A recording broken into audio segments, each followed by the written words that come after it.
What's going on, YouTube family? Welcome back to my channel. I'm Chris Love.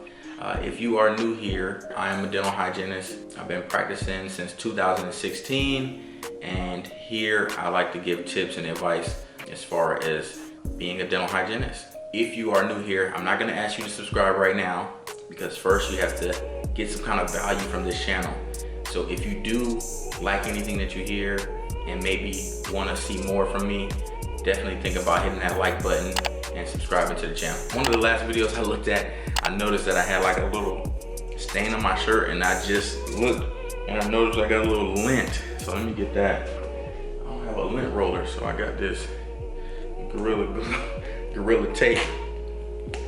Oh, and by the way, we don't use Gorilla glue in our hair, okay? Boom, life hack. Okay, so in today's video, we're gonna be talking about real world as a dental hygienist versus school as a dental hygienist. Cue the intro.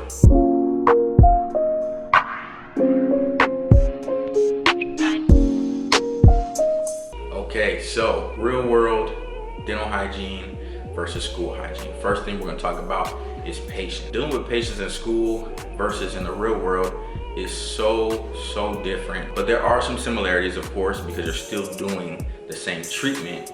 It's just a different experience. Let's compare in school. When you're in school, and I can really just go off of my experience in school and how it was, but we had really long appointment time. So at my school, I went to Fortis College, we had about 4 hours with the patient. And a lot of times in the beginning of clinic and the start of clinic, we didn't get through the full appointment of seeing the patient from start to finish, meaning that they've completed all their assessments and gotten their cleaning done.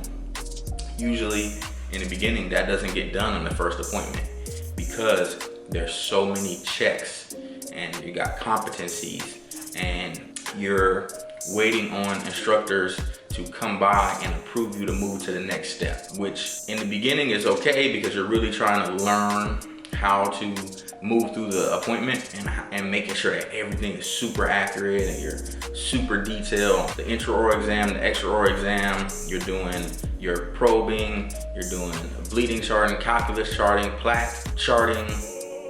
I mean, every single thing that you could do, you're doing in those appointments, and you have to get checked after every single thing. And when the instructors are seeing, because there's other students in the class and they're seeing other patients and helping other students, it turns out to be a really long appointment. When you get in the real world though, all of that changes because obviously patients are coming and they want their appointment scheduled for an hour. So typically you're gonna get through everything really quickly because you won't have to wait for checks and things like that. The only type of check that you might get is a dental exam. And that's if that patient has a prophy or just are there for a cleaning and an exam.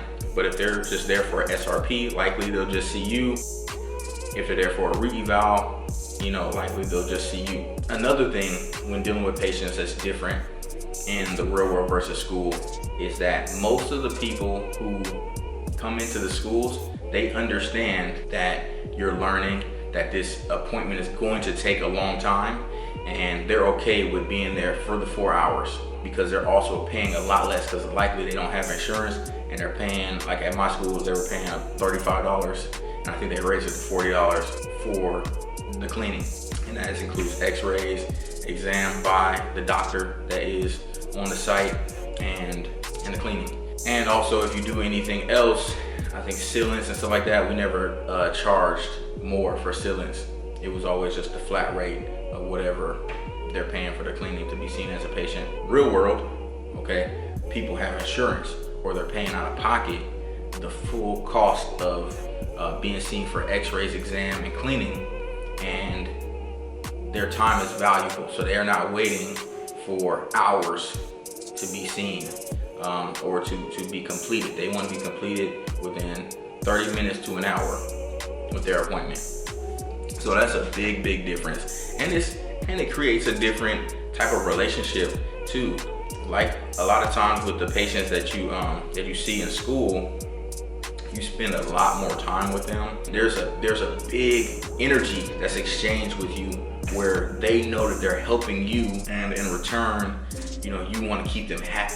You want them to want to come back and see you because you're trying to finish their appointment, and you want to be able to check that off your list of patients completed. They are empathetic to that, and they also really want to get their teeth cleaned. In the clinical setting, in the real world, the relationships you build with your patients are completely up to you. There are a lot of hygienists that I've seen that are very transactional.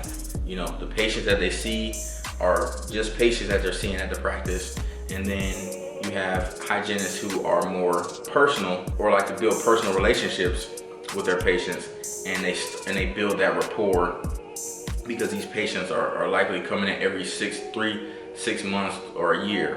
You know, they're coming in to see you, so you really get to know each other and really can develop friendships. On to the next comparison of real world versus school. In school, you're seeing these patients, and the incentive that you get for seeing these patients is being able to check them off and getting a grade for the patient.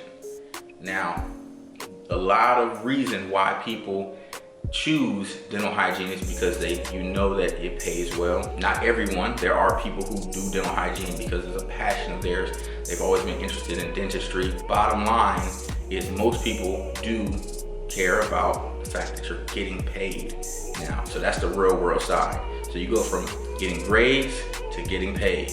And as a hygienist, the pay is really good, especially coming out of college, for the program being about 2.5 years. And you can come out making upwards to $50 an hour, depending on your area or depending on the office. So that is a big difference. Grades versus getting paid. And I know that a lot of people want to know, you know, coming into dental hygiene, how's the pay, things like that. I'll do a separate video talking about what it's like or how hygienists are paid, different ways that we're paid. Okay, another big difference when you're in school, you know, you're on a hunt for patients because you need patients. You need patients of different varieties, and a lot of times patients are not just walking through your doors if the school doesn't already have a good marketing program in place to get patients in the door. Oftentimes students are having to do their own marketing. So real world versus school. In school, you have to do your own marketing as a hygienist. Likely, you know, that's people who make business cards, who walk around with flyers, go to malls or restaurants and pass out flyers. And then because of social media, a lot of people are just posting on their social media feeds so that their friends and things will know that they are seeing patients and that they need patients. I think there's a lot to explore there as far as marketing goes when it comes to being a dental hygiene student. Even when you get patients to people to bite on your advertisement of the fact that you're a dental hygiene student and you need patients, it's really hard sometimes to get patients to be able to commit to that 4-hour appointment time. A lot of times you're looking for those special candidates who have the time and are willing to sit for a cleaning. And also, once it starts getting down to the end of school, when you're just trying to meet certain requirements, it starts to become really difficult to find those required patients that you need. So it's like the regular cleanings, the deep cleanings, and then the different levels of deep cleanings. Seeing kids, doing sealants, getting certain types of x-rays. You know, it starts to become a little more difficult toward the end if you weren't really building that profile up throughout your program. And that's another thing I'll probably talk about. Matter of fact, I'll give you guys a quick little hint for all the students out there. Gym drop. If you are starting a dental hygiene program right now, I want you to know, and I'm sure the hygiene program has talked to you guys about this, but your tracker, right? This is a binder that you create that tracks every single patient that you've seen and every single thing that you've done on the patient. So that's x-rays, sealants, the different classifications of patients. Anyways, that tracker is something that you want to start filling in and start thinking about in the beginning. Even before you actually start seeing patience from the public, I would start wrapping my mind around the tracker, like having it already set up, organized, and ready to go so that you can just put any necessary sheets in or fill out any necessary blocks in your tracker. It might be a good idea to put together a tool for you guys for when you start off, because I'm not sure how every program does a tracker. If that's something that you guys would be interested in, is me creating a tracker or helping you to put together a tracker, let me know in the comments below. Now on the real world side of that marketing, it's a little different because now you're in a practice, and now a lot of times you will have a marketing company that does marketing for your practice, or if you guys don't have that in your budget, then you're doing in-house marketing where you have someone from the front desk, or maybe you as the hygienist or the assistant or the dentist themselves are running the marketing campaigns. I highly advise though that you either look into a marketing company, letting them do, because they are experts at marketing, understanding SEO, understanding Google ads, Facebook ads, and how to really drive leads into your practices. And a lot of times they know different techniques and how to do that. Or if you don't want to go that route, what I would recommend is training someone in the practice to actually take some marketing courses to learn the proper ways to market and what's the best ways for you to tell your story to the world about your practice. One of the big ones is responsibility and the trust factor. Being labeled as the expert in dental hygiene or preventative care. When you're in school, a lot of that power really comes from your instructors.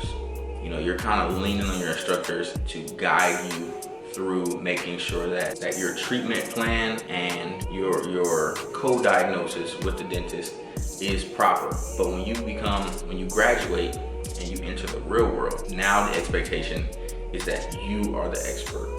You know the best ways to go from unhealthy to healthy, or to maintain preventative care. And that is such a good feeling when you leave the dental hygiene program and you get that RDH on the back of your name, and you get your white lab coat, and you're super happy. You get your first job and you're hired as this practice's hygienist, and you have patients now that are coming to the office to see you. It is such a good feeling, and I want you to know you got this.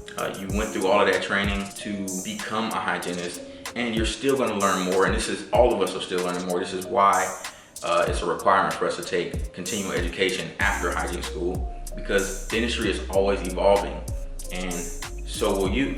You'll constantly grow. The things that you did before, you will probably change your ways, and you'll become better. Just understand that when you leave the dental hygiene program, you may not feel 100% ready, and that's okay. That's normal. Most of us don't feel 100% ready when we leave, because now the training wheels are off, and now we are essentially in the real world, and school was kind of our protection zone. You still have that support. You'll have that support from the dentist that you work with, but ultimately you are ready. You're a hygienist now. What you say is what the patients are going to listen to. I want to thank you guys for watching. If you found any value in this video, please hit the like button, subscribe so that you'll be notified when I post. Actually, you gotta hit the bell if you want to be notified when I post. I'll see y'all in the next video.